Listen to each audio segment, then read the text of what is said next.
नमस्कार जय जगन्नाथ। आज आम सुभद्रा ओडिशा रे जो चलती ए सुभद्रा योजना फॉर्म को लिखार शैली आपको कहबी कौन कईटी लिखे पूरा भिडियो शेष पर्यटन देखु। एट जो गोटे भी लास्ट पर्यटन देखु छाड़े नहीं भिडियो छाड़देने भूल करने आपंकर सुभद्रा योजना नाम कैंसल हो जाए आप पैसा नहीं पाई 50,000 टଙ୍କା जो पाइबे से पाइपर ना। तो पूरा भल से देखिकी बुझिकी लिखु भिडियो शेष पर्यटन देखु क्या आप जापर। प्रथम देखिपे ये देखिए प्रथम 1 नंबर रे लिखाई संपूर्ण नाम आधार अनुजाई माने आपनकर आधार कार्ड जो नाम अच्छी से नामटा पूरा फुल नामटा लिखिए। ये इंग्राजी रे लिखिए देखिपे ये देखिपे पूरा नामटा जदि राणी आपण थी कि सरनेम किसी थी मिडिल नेम थी लिखिए। प्रथम जो आपणकर नाम यहाँ देखिपे नाम लिखाई गोटे बॉक्स छाड़ी राणी कि कुमार लिखिए। तापर गोटे बॉक्स छाड़ी आपणकर जहाँ सबकास्ट रही है लिखिए। लिखि सारे सेकेंड 2 नंबर लाइन पेज को आस 2 नंबर आसवा आधार संख्या आपनकर आधार कार्ड रे देखिए। आधार कार्ड रे जितरा संख्या अच्छी से संख्या लिखिए। देखिए गोटे गोटे पूरा देखिए भल भाव लिखिए स्पष्ट भाव में। द्वितीय आसो तृतीय आसो आपनकर स्वामी नाम ना पिता नाम आधार कार्ड जाए आपनकर आधार कार्ड रे स्वामी नाम जहाँ थी कि पिता नाम जहाँ थी से पूरा समान रखिए। देखिपे झील मैंने खास कर झील मैंने पिता नाम लिखिए माने बापा नाम लिखिए एवं जो मैंने विवाहित से माने स्वामी नाम लिखिए।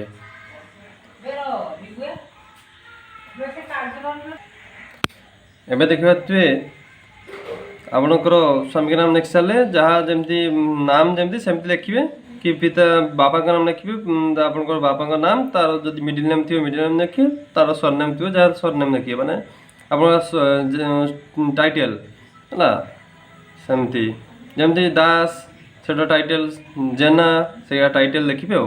ठीक अच्छे आप 4 नंबर लाइन को आसतु 4 नंबर कलम को देखिए ये आप जन्म तारीख दिवस मास वर्ष माने आपनकर दिन लिखिए मास लिखिए और वर्ष लिखिए।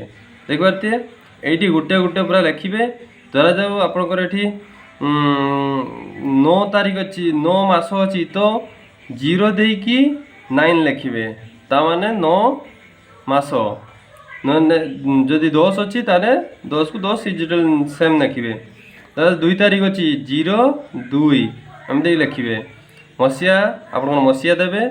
तापर देखिए 5 नंबर लाइन के आसे वर्ग चिन्ह मारंतु माने वर्ग आप जो वर्ग रे जाउछंती माने आपनकर कास्ट आप जनरल जाउछंती कि ओबीसी जाउछंती कि ईडब्ल्यूसी जो थे जाउछंती सेइतिरे आप ठीक मारिबे एमती ठीक करिवे। देखिए देखो ये साधारण माने जनरल जनरल जिते सब जाउछंती जनरल सब जनरल ये ठीक मारिबे। यदि आप अनुसूचित जाति माने एससी अनुसूचित जाति रे ठीक मारिबे।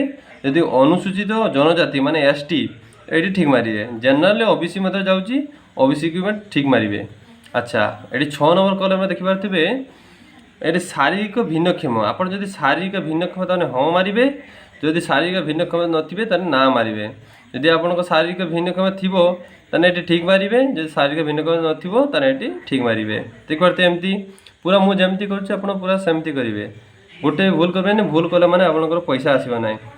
भिडियो शेष पर देखो ना गोटे अक्षर भूल करेंगे। तापर 7 नंबर कलम देखिपे आधार संयुक्त मोबाइल नंबर माने आपनकर आधार कार्ड रे जो मोबाइल नंबरटा जोड़ी अच्छी माने जेटा लिंक अच्छी से ही नंबरटा आप देवे। ये 10टा अंक आप 10टा प्राय गोटी गोटी भल कि लिखिए स्पष्ट भाव लिखिए बुझिपारे। तापर विकल्प मोबाइल नंबर माने अलग अल्टरनेटिव मोबाइल नंबर दबा चाहते जदि ताने अलग अल्टरनेटिव मोबाइल नंबर दे पारिबे। ठीक अच्छी तापर ये आसपारे 9 नंबर कलम को आस जातु 9 नंबर रे जिला आपनकर जो जिला आप जिला नामटा लिखिए। देखिपे ये आपनकर जिला नाम लिखिए। जिला लिखि सारे जिला लिखि सारे ग्राम निमंते को ग्राम माने आपनकर निजर गाँ नाम लिखिए। देखिपे यहाँ निजर गाँ नाम लिखिए। तापर खोरे ग्राम पंचायत आपनकर जो पंचायत से पंचायत लिखिए ତାପରେ ଏଠି ଦେଖିପାରୁଥିବେ ଗୋରେ ଏଇଠି ଆପଣଙ୍କର ବ୍ଲକ୍ ଲେଖିବେ। ତାପରେ ଏଇ 11 ନମ୍ବର ଆଉ এইটা খালি ରଖିବେ। ଠିକ୍ ଅଛି। ତାପରେ এইଟା ମାନେ ଖାଲି ରଖିବେ ନାହିଁ, ଯିଏ ଏଇ ଅଞ୍ଚଳରୁ ବସବାସ କରୁଥିବେ ସିଏ ସେମିତି ପୂରଣ କରିବେ।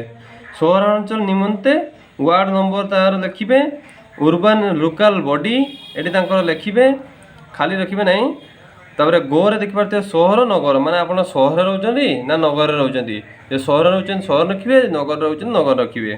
ବୁଝିପାରିଲେ? এইটা ଦେଖିପାରୁଥିବେ 12 ନମ୍ବର ଲାଷ୍ଟ ଏଇଟା ଆଧାର ସକ୍ଷମ ପଞ୍ଚାୟତ ଖାତା ସଞ୍ଚୟ ଖାତା ଥିବା ବ୍ୟାଙ୍କ ନାମ। ମାନେ ଆପଣଙ୍କ ଆଧାର କାର୍ଡ଼ରେ ଯେ ବ୍ୟାଙ୍କ ଖାତା ଯେ ଲିଙ୍କ ଅଛି, ମାନେ ବ୍ୟାଙ୍କ ଆପଣ ବ୍ୟାଙ୍କ ପାସବୁକ୍ରେ ଯେଉଁ ଖାତା ଅଛି ମାନେ ଆଧାର କାର୍ଡ଼ ଅଛି, ସେଇ ଆଧାର କାର୍ଡ଼ର ଯେଉଁ ଆପଣଙ୍କ ବ୍ୟାଙ୍କ ପାସବୁକ୍ରେ ଆଧାର କାର୍ଡ଼ ଲିଙ୍କ ଅଛି, ସେ ବ୍ୟାଙ୍କ ନାମଟା ଦେବେ। ଆପଣଙ୍କର ଯେଉଁ ବ୍ୟାଙ୍କ ଅଛି ତାର ନାମଟା ଦେବେ।